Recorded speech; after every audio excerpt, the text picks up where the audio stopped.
Welcome folks, I'm Lauren and today is our third recap of our reread of Insurgent. This week we read chapters 23 through 35 of Insurgent to prepare for the movie which comes out on March 20th, 2015. So this week Insurgent picked up right after the meeting that Jack King had with Max as a representative for Janine. Triss and Four are in the Candor headquarters and Jack has just made an announcement to Candor and Dauntless about the deal he has made with Erudite.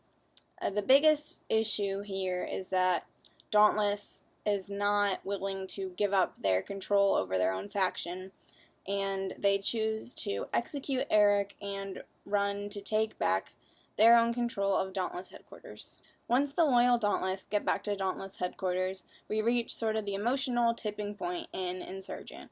Janine is able to take over some of the Dauntless with the simulations that they were shot in earlier in the book, and forces Marlene and Hector and another little girl to try to jump off a building, and she's using this as a threat to get Dauntless to turn in their Divergent.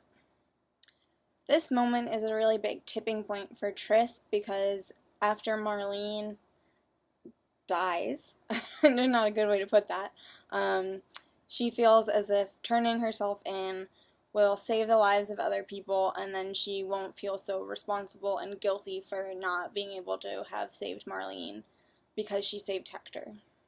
So ultimately this leads to Triss turning herself into Erudite and Janine in order to stop the simulations on Dauntless. So as we know, Janine is pretty ruthless and is willing to do whatever it takes to find a simulation that works just as well on the Divergent as it does on the rest of the members of society. She wants someone who is Divergent to do testing on them, and ultimately she's hoping it's Triss and is lucky when Triss turns herself in because Triss has an affinity for 3 out of the 5 faction systems. While Triss is at Erudite, we have 3 important things happen. The first thing is that Four turns himself in to Erudite as well. The second is that Peter has been the primary guard for Triss, and while he's being his normal cruel self, there also seems to be a little bit of softening towards Triss near the end of this section of the book.